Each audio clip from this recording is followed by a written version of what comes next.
my name is Miguel de la Cruz, and today I introduce myself and I say the things I like and I dislike. So, what we will learn in this lesson? We will look again the verbs. I will tell you the uniqueness of gustar, is to like.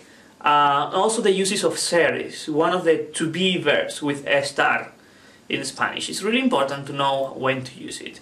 In any case, we will use it every time. I will teach you why we are using that verb in that context, because sometimes it's ser, sometimes it's estar, but by context, so don't worry about that. And the articles, we use articles constantly and you need to learn them. It's only an introduction, and what I need to do after this lesson. First, to write, where are you from? Well, what's your name? Where are you from? What are you doing for a living? And what you like or what you dislike. And remember, when you write about what you like and dislike, to write the articles of the words. So that's your homework. And to memorize everything that is on the video. My God, I don't know how to speak. Anyways, so hard working is the only secret to learn Spanish. And also remember always, if you need a teacher, I give lessons by Skype, so you can speak with me and I will teach you in a more dynamic way. This is the core of this course is grammar mostly, because we are on YouTube, so I can't speak by YouTube with you. And but creation is really important. You need to create, to make your own sentences, to make mistakes, to conjugate your verbs, to look in the dictionary, because it's the only way to start speaking. Creation. It's not so much, I'm really good at translator in Russian, but I have problems to speak in Russian. And why it happens? Because I have all the Russian rules in my head, but I'm not creating sentences. It's easier to translate from Spanish into English than to make your own sentences, and that's the core of the learning of learning a language, is to work hard on creation, to make your own sentences, to take risks, and to use the grammar rules, and sometimes to break them to say something. Communication. So be ready, we start. Preséntate. So today I introduce myself, and I will explain you again about the verbs and so what happened with the regular ones and with the gustar is to like. It's a special verb. Also, I will introduce you to the wonderful world of the articles. We use it constantly, and sometimes they're a little nightmare if you are from any, Russian or Slavic languages, but don't worry, we will learn it day by day. So, we go to the text. First, I will read it really slow, and try to read it with me. Hola, yo me llamo Miguel, y soy español, pero vivo en Rusia. Yo soy profesor de español en una escuela. Me gusta el chocolate, los caballos, y no me gustan las hamburguesas y la gente maleducada. Now in normal speed. Hola, yo me llamo Miguel y soy español, pero vivo en Rusia. Yo soy profesor de español en una escuela. Me gusta el chocolate, los caballos, y no me gustan las hamburguesas y la gente maleducada. Now we go to the translation. We have hola, that is hi. If you want to be polite, you need to use other constructions, that is good morning, good evening, good afternoon, buenos días, buenas tardes, buenas noches. Don't worry, I will teach you in another lesson. Then I want you to look something in the next sentence. So my name is Miguel, I'm Spanish. The literal translation is I call myself Miguel, I'm Spanish. So at the first one I have yo me llamo Miguel. But in the second one, I'm not using yo anymore. Yo soy español. Why? First, because it sounds ridiculous in Spanish to say yo. This is not English. You need to delete it, because the verb in the ending is telling me who is doing the action. So if it's tú, it's tú eres. So if you say eres español, we already know that he is Spanish. We don't need to say he. And As you see, for that reason, I put it in between brackets. Yo soy profesor de español en una escuela. I already say yo once. Why I'm going to say yo all the time? Soy español en una escuela. Soy profesor de español en una escuela. I'm a Spanish teacher in a school. Okay, go beginning again to the translation. Hola, hi, yo me llamo Miguel y soy español. My name is Miguel, I'm Spanish. Pero vivo en Rusia, but I live in Russia. Yo soy profesor de español en una escuela. I'm a Spanish teacher in a school. The literal translation could be I'm a teacher of Spanish. That's the literal translation. I don't know, that doesn't sound good in English, but remember, every time you say like Spanish teacher or chicken salad and these type of things, probably you will use de in Spanish. But don't worry, I will teach you that later. So, yo soy profesor de español en una escuela. I'm a Spanish teacher in a school. Me gusta el chocolate. I like chocolate. Los caballos, the horses. Y no me gustan las hamburguesas. I don't like hamburgers. Y la gente maleducada.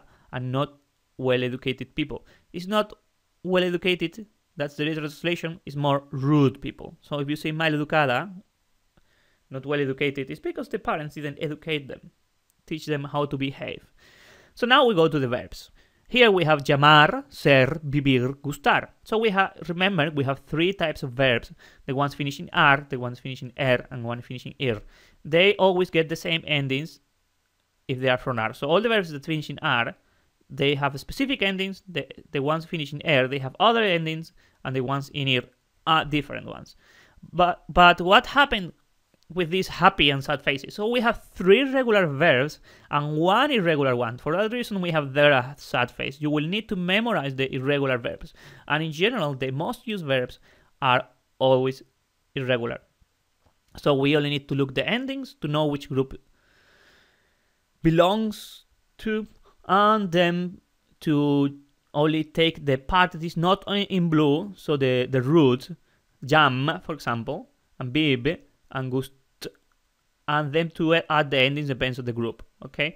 They are called, ar is called primera conjugación, first conjugation, segunda conjugación, second conjugation, and ir, tercera conjugación, third conjugation. So we go first to llamar. We are going to speak about present simple a little. All these verbs are in present simple. The things I always do or I'm doing. So in English, you have two different verb tenses for that. We also have them, but present simple can do present continuous and present simple. So what happened with that? How I explain that for the ones that don't remember the names of the verbs? If I'm going home, that's present continuous. So we say voy a casa. This is presente simple in Spanish. If I go to the gym 3 times a week, three times per week, we say yo voy al gimnasio 3 veces por semana. So it's exactly again presente simple. We can say things in present continuous, in presente simple, and also from present simple, also in presente simple. Okay. So here we have this verb, it's reflexive. The action falls on itself. So yo me llamo, tú te llamas, él se llama, nosotros nos llamamos, vosotros os llamáis, ellos se llaman. So first look the sound of the double L. It's not lamo, it's ya, ya, ya. There are 2 ways to do this sound. It's ya or ya. Personally, I prefer to use the ya because if I say yo me llamo, a lot of people will mix the words. So it's better to be clean when you're learning. Both of them are right, by the way, both of the pronunciations. So we have an example here. So if yo me llamo is I call myself, nosotros te llamamos al teléfono, telephone is phone, is we call you to the phone. So we is nosotros, te is to you, llamamos, who is doing the action? Nosotros, we are the ones who are calling, so we use llamamos. And al teléfono is to the phone. This is a strange construction that is a plus L. Okay, you will learn that in other lesson. Then we have ser. This irregular, you need to memorize this, is to be. It has a huge amount of uses. And in Spanish, to be is ser and also estar. Now we are only working with ser. Don't worry about the other one. but you need to know when to use this one, because you mostly the people, they get like a little crazy with ser and estar, because they don't know when to use each one. So first I will tell you the verb. Yo soy, tú eres, él es, nosotros somos, vosotros sois, ellos son. There we have a lot of examples of the uses of ser. So we have soy José Antonio, I'm José Antonio. Somos de Cuba, we are from Cuba. Soy ingeniero, I'm engineer. Juan es inteligente, Juan is intelligent. Esto es un coche, that is a car. Es verdad, is true. Es de cuero, is made of leather. Creo que es caro, I think it's expensive. ¿Cuánto es todo? How much is everything? ¿Qué hora es? Or es martes, or es diciembre. That is, what time is it? The days of the weeks, and also the days of the month. The days of the month. The months and dates, etc. Always with them. And es una mala idea. It's a bad idea. ¿Cuánto es todo? That does say that. It's 2 times. ¿Dónde está la fiesta? Where is the party? Okay, now I will explain you exactly everything. So, by existing, yo soy Miguel, or yo soy un humano. I am Miguel, or I'm a human. El origen o nacionalidad de una persona. The origin or nationality of a person. Always with ser. Yo soy español. La profesión, cualidades físicas o morales.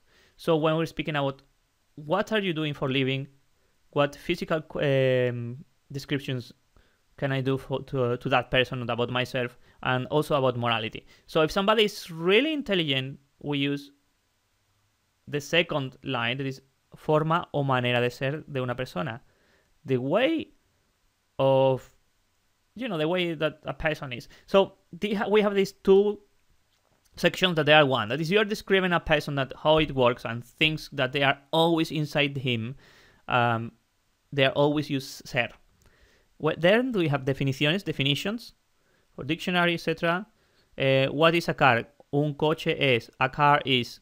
Blah, blah, blah, blah, blah, blah. Juicio, judgment about somebody, or something like, oh, this is expensive. Esto es caro. Opinions.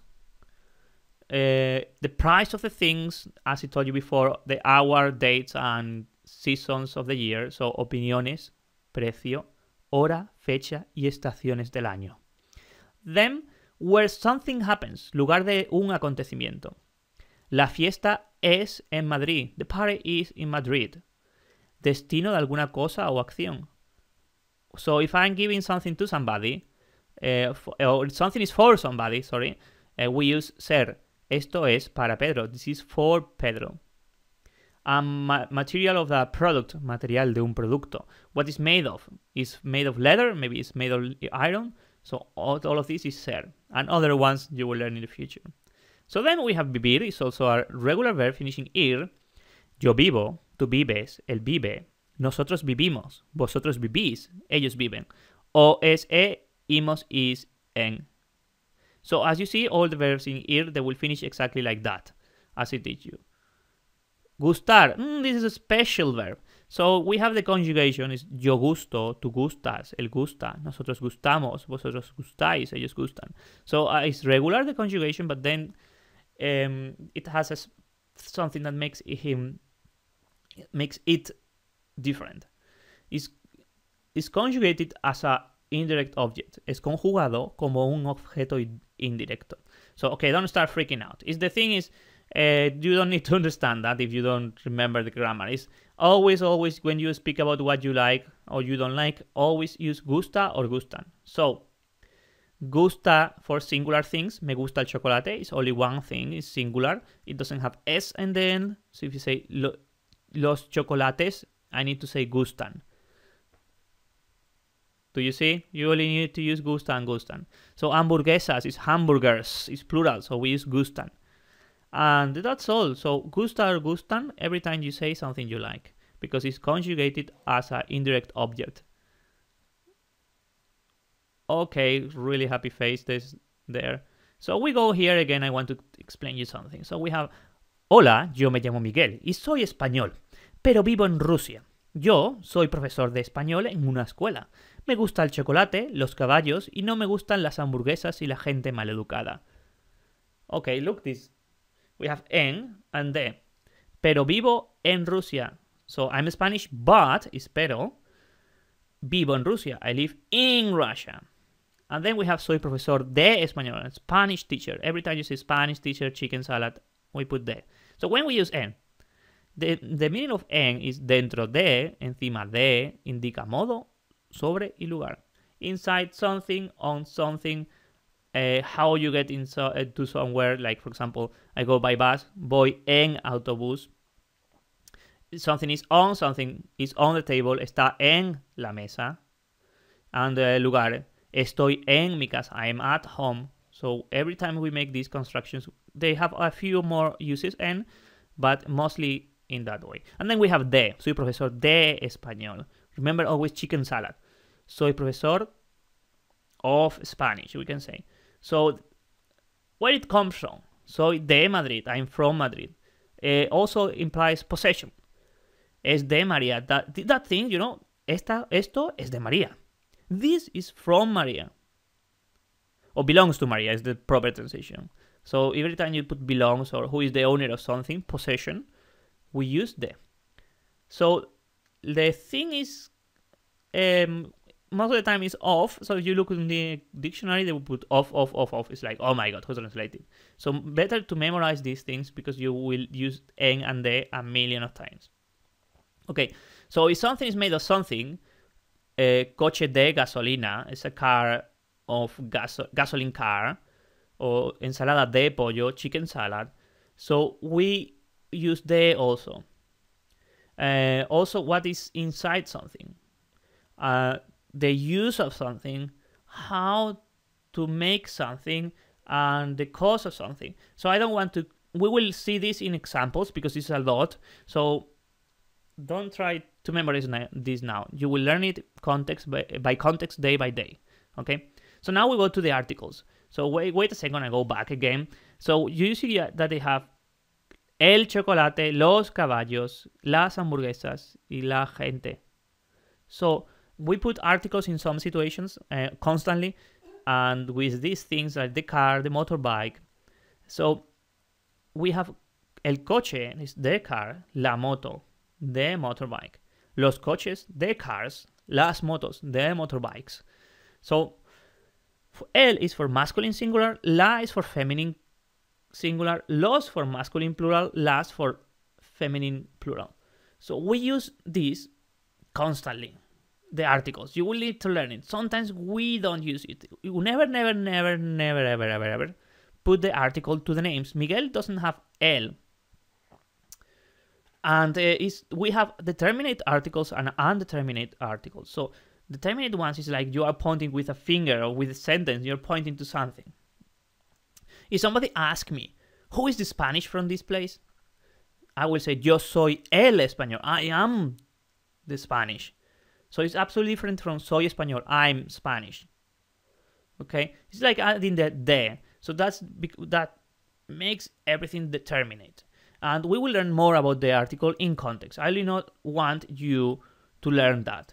El for masculine, la for feminine, los for masculine plural, las for feminine plural. Memorize this. We will use it constantly. Each lesson we will learn more. And next lesson is about going to the restaurant. We finish this. This is not going to happen anymore. About introducing myself. I will give you a lot of sentences. So are you ready for the next lesson? I will read this again. Please read it with me. And enjoy the working week. Hola, yo me llamo Miguel y soy español, pero vivo en Rusia. Yo soy profesor de español en una escuela. Me gusta el chocolate, los caballos y no me gustan las hamburguesas y la gente maleducada. Hi, my name is Miguel. I'm Spanish, but I live in Russia. I'm a Spanish teacher in a school. I like chocolate, horses, and I don't like the hamburgers and rude people. So have a nice working week. I see you in the next video.